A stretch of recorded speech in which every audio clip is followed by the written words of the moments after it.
Once upon a time, a wise man, while walking in the desert with members of his tribe, had a vision. He stopped, planted his camel stick in the sand, and said, "Build me a port for free trade, for I see this place as the hub of the world." That man's name was Sheikh Rashid, and that place became the realization of his dream, Dubai.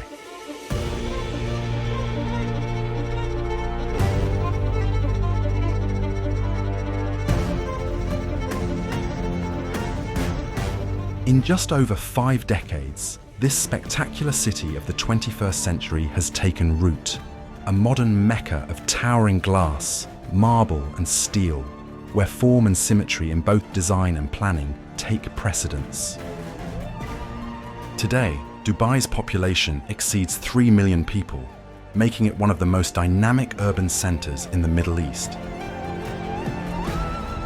This is a city of architectural masterpieces, with buildings floating in the sea, and tourists are pampered in luxury at 5-star resorts like the famous Jumeirah Beach Hotel. A dazzling addition to the skyline is the Address Sky View Hotel. 2 sleek towers joined at the top by a dramatic sky bridge. Perched on the 54th floor is a 70-meter-long infinity pool offering sweeping views of downtown Dubai and the Burj Khalifa. Guests can literally swim in the sky, enjoying a breathtaking panorama of the city beneath them. It's yet another example of Dubai's bold architectural vision, where luxury meets innovation high above the desert floor. Other iconic landmarks, including the Burj Al Arab and the towering Burj Khalifa, the world's tallest building, now define Dubai's skyline.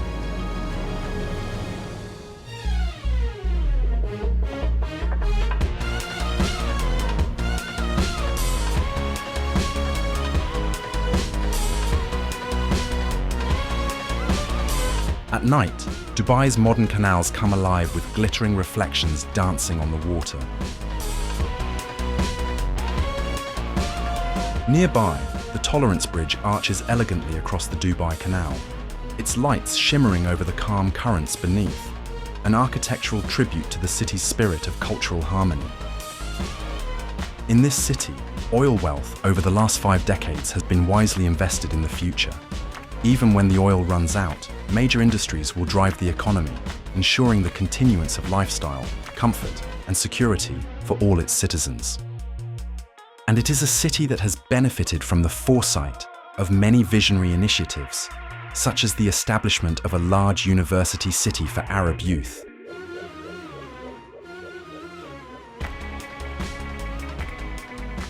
This is also a place that has taken on the challenge of transforming a desert landscape into a green oasis by creating massive desalination plants that pump vast quantities of treated water into the environment daily, bringing about changes unimaginable over 50 years ago.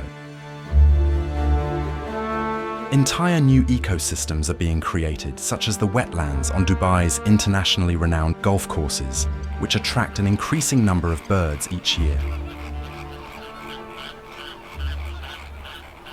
Migratory birds from Siberia and northern Asia use the eastern flyway, if you like, on their way to Africa. Now, in the past, very few used to stop over here. Well, there was no reason for them to do so. That was until the establishment of golf courses like the Dubai Creek Golf Course. What this has done is that to date, bird species up to 407 varieties have been spotted here. It's not only done that, it's also enhanced the endemic bird species of the area. They're breeding better and they're much healthier and happier in this man-made oasis. From a bird's eye view, Dubai's sprawling highway infrastructure is just as spectacular as its skyline. A mesmerizing network of interchanges and flyovers crisscrosses the city, reflecting the meticulous planning and innovative engineering at Dubai's core. These sweeping roads not only connect neighborhoods and business hubs, but also symbolize the Emirates' forward-thinking vision, built to accommodate both today's bustling traffic and the expanded needs of tomorrow's global city.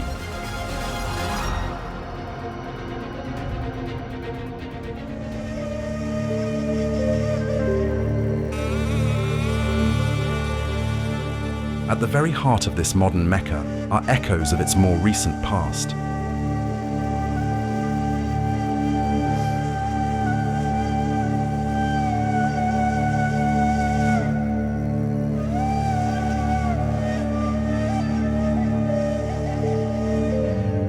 Old buildings and streets serving as silent reminders of what the city has grown from in just 3 decades, when it was still very much a fishing village.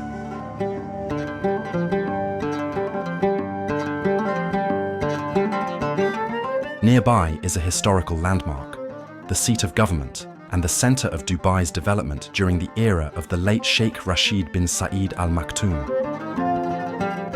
It is said to represent one of the finest examples of traditional Arab architecture and Islamic ornamentation.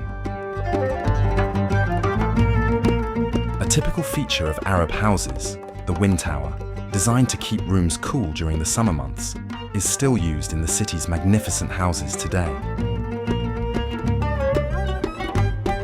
In fact, Dubai's architecture is considered among the finest in the Gulf.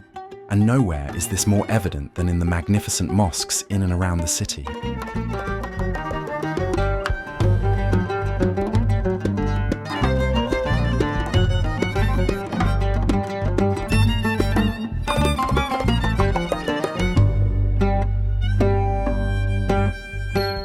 In the same vicinity, there is another piece of Dubai's history, the old Al Fahidi fort, beautifully restored to its former glory.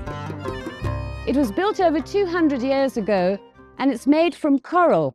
Now, it was built to defend the area against invading tribes, but they've turned it now into the most wonderful, wonderful museum, where you can take a dive into the very depths of history, dating back 3000 BC.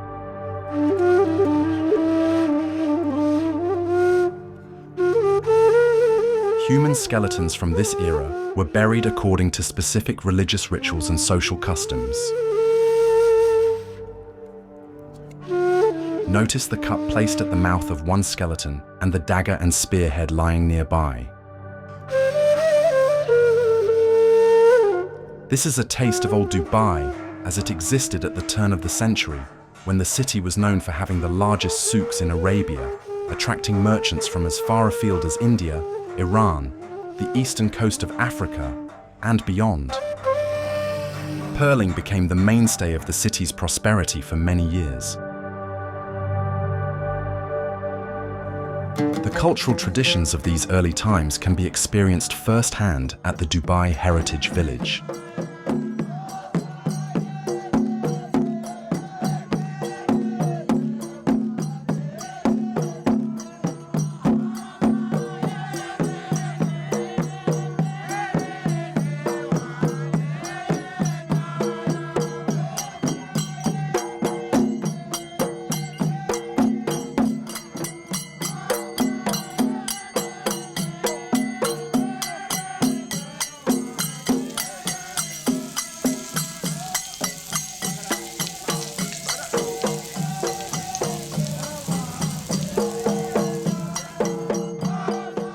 These are 2 typically traditional breads.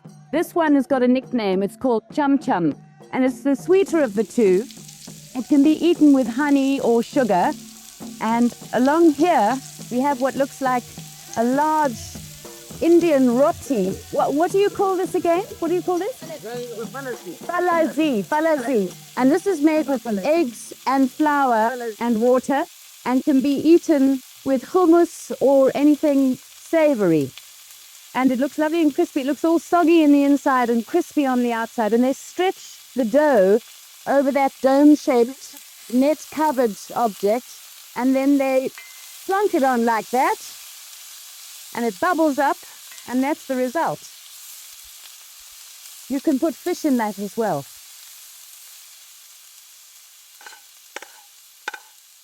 I'm having my feet adorned with henna. Now, this is an age-old practice. It's so old, in fact, it's older than Islam itself. It's a form of beauty for women to have their feet made up like this. And how they make the dye is they take the henna leaves and they dry them and they crush them up and they mix them into a paste with water and put them into those tube things. and then they paint. They are so artistic. I mean, she's just making it up as she goes along, and it's absolutely exquisite.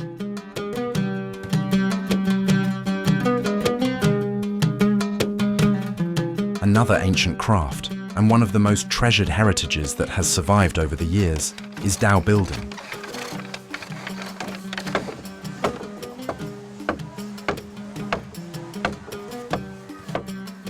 For centuries, wooden sailing dhows have set out from the sheltered harbour of the creek. Archaeological findings suggest that this was once a bustling port of call on the ancient trade route between Mesopotamia and the Indus Valley.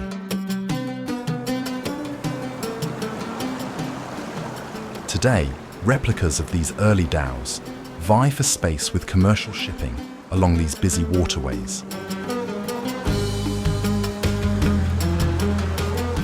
I'm going to hop onto an abra, which is a water taxi. It's like a mini dhow and it's motorized.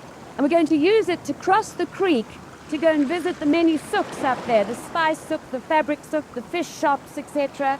So yalla, let's go. Dubai means two parts, and it is this creek that divides the city into two. In many ways, it provides a spectacular contrast, with older buildings on one side and towering glass edifices on the other.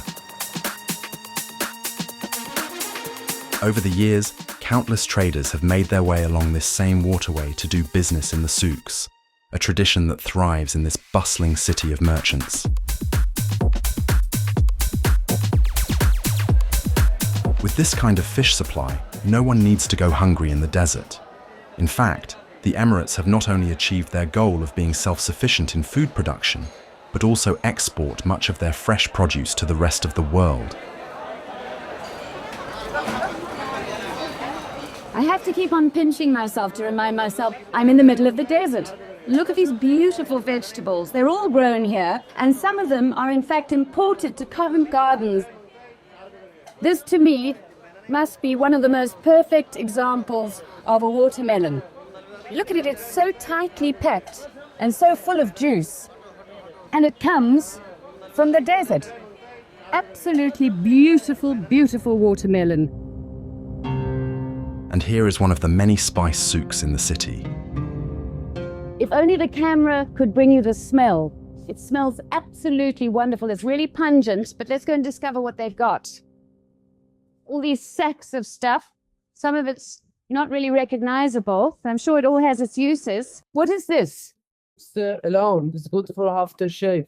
Aftershave. This is good for aftershave. Do you make it into, rub it into a paste and put it on your face? This is No. aloe. Yeah. Aloe. And it's used for an aftershave. Very unusual aftershave. Then again, we are in the desert. Mustn't forget that. This for the stomach. Stomach. Okay, if you've got a sore stomach, make a tea of that. That'll sort that out. Look in the window there. Look, have a look at that. Saffron. Saffron. A window full of saffron.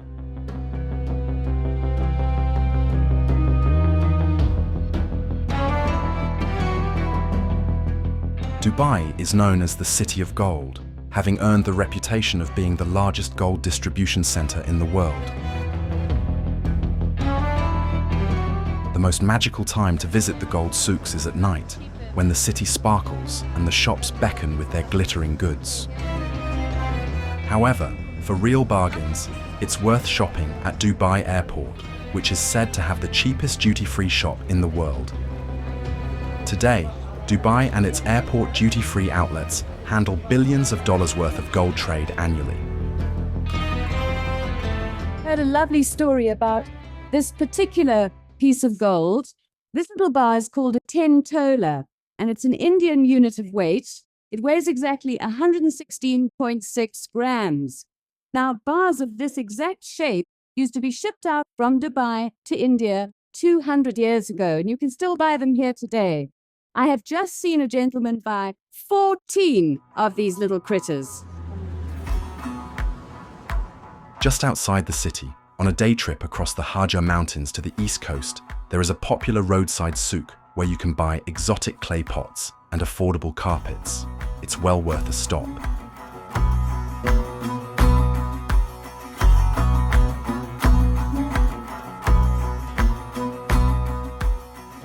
get extremely hot here in summer, so thank goodness for air-conditioned tourist buses.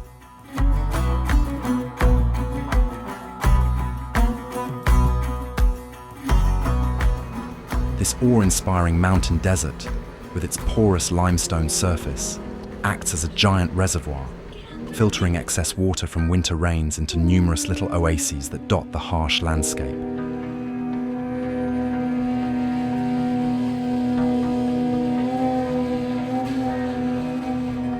It is said that members of the Shahu tribe lived down in that valley up until about 45, 50 years ago.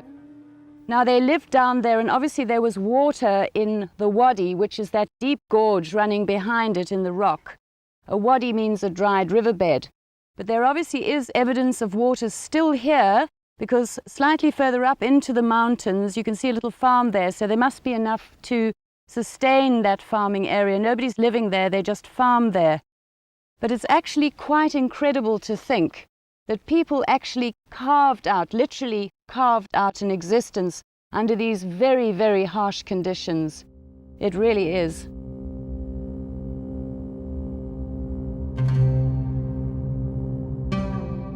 Today, deep wells and modern techniques have revolutionized farming, resulting in the kind of fresh produce seen in the souks.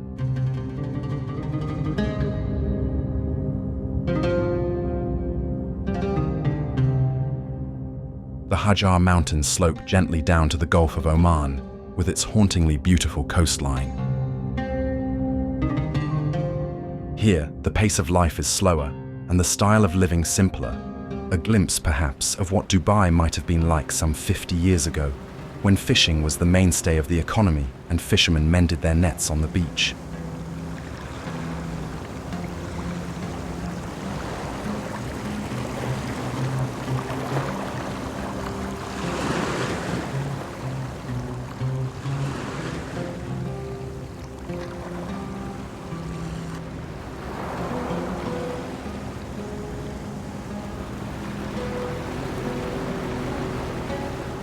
A popular tourist spot along this gulf is Fujairah, a scenic little coastal resort that offers all the water sport attractions so popular with European visitors during the long, cold Northern Hemisphere winters.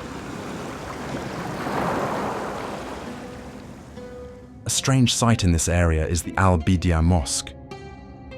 This mosque is reputed to be the oldest mosque in the UAE, dating back 640 AD or 1400 years old. And the architectural style of the mosque is quite unlike anything found throughout the Emirates. And up there on the hill, there's an old guard post, which is one of two, and at the top it's built of a mixture of mud, camel manure and straw, and at the bottom we have stone. In the foothills of the mountains, another impressive fort has survived the ravages of time. The Bitna fortress behind me is over 400 years old.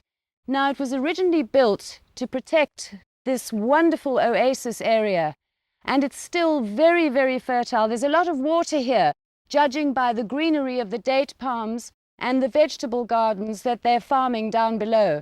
There are also some original, very old homesteads around the area, and people here seem to live a very relaxed and very gentle, quiet life.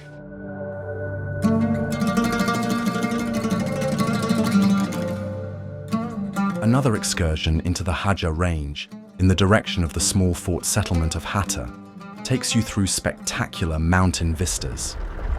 The scenery gives the sensation of driving through a kind of Arabian wildlife reserve, where wild camels roam freely across the landscape, stretching up to feed on scattered thorn trees, much like giraffes in conventional wildlife parks.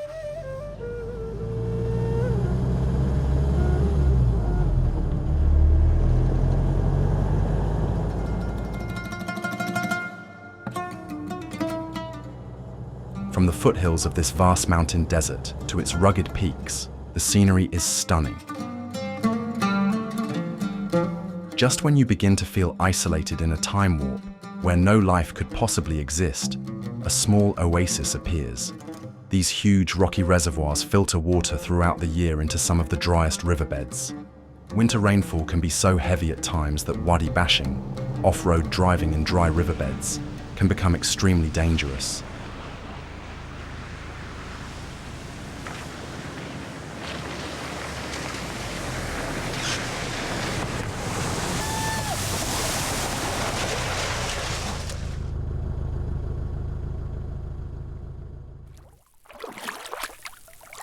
In these wadis, delicious pools of cool water collect, some hollowed out of the rocks over time and quite deep.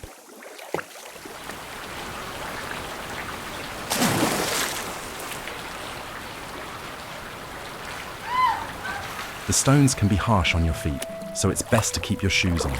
If you don't want to get them wet, the Alpha tour guides are always obliging.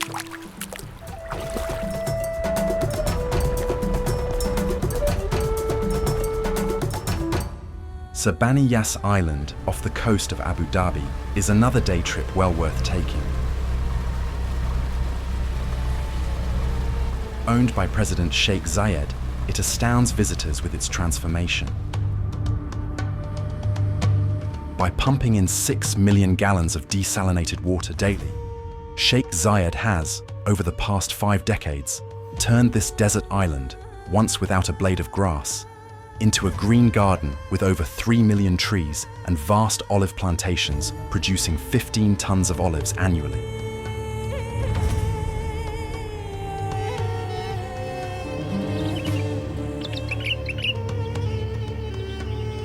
The landscape is beginning to resemble what it must have been thousands of years ago, when it shared many species with its neighboring continent, Africa. Among the many antelope species brought here is the endangered Arabian sand gazelle. Every year, Sheikh Zayed reintroduces these gazelles into the wild on the mainland.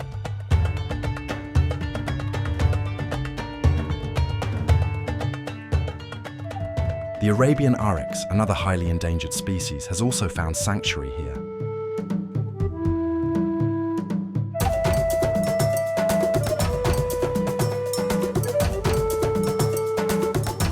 When early hunters first saw the Arabian oryx, they thought they'd seen a unicorn.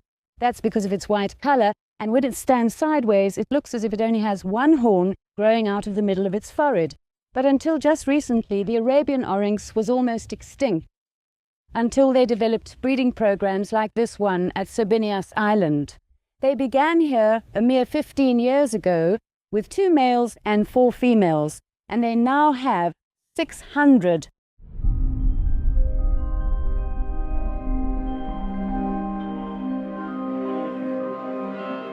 Beyond these carefully protected havens, the vast Arabian desert stands in stark contrast, an endless vista of golden dunes stretching out for countless miles.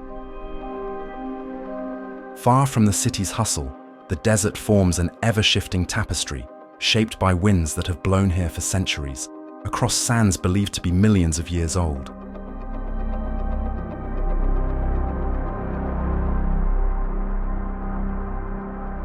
It's a powerful reminder of Dubai's roots, a testament to the resilience of those who once traveled these dunes by camel, and a compelling counterpoint to the futuristic city that now rises on the horizon.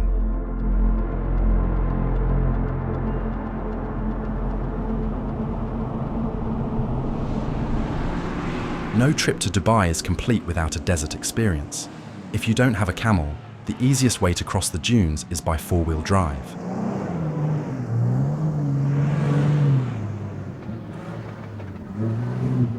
It's like a roller coaster ride, with the challenge being to stay mobile on the shifting surface.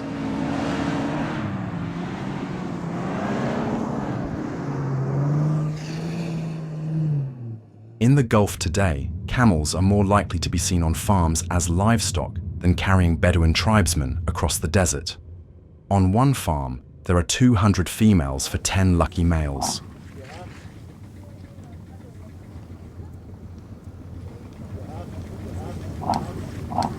Lucinda, one of the camels, is the only female the males avoid, leaving her visibly distressed.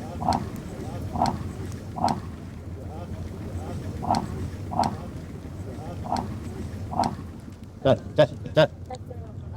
at his funny lip. شرب بي حاجة بيبسي. What's his name? حاجة شرب بيبسي. يشرب بيبسي يبغى بيبسي يعني. حاجة شرب.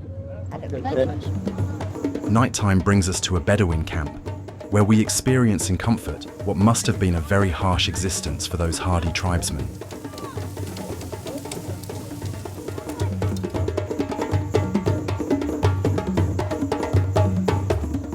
Belly dancing provides the evening's entertainment, a chance to let go and embrace the giddy charm of the desert night.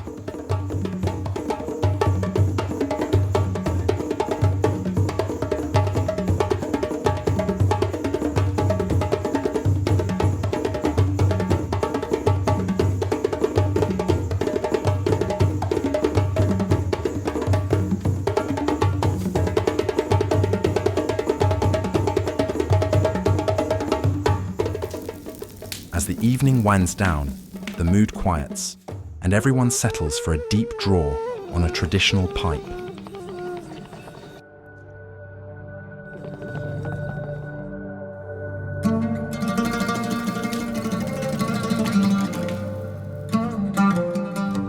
Seduced by the heady aroma of this sweet-smelling pipe and the silence of the desert night, sleep takes over.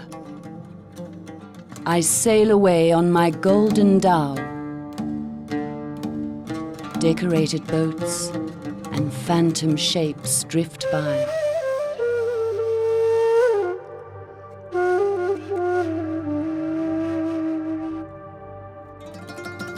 And then I ride off into the night with my Arabian prince.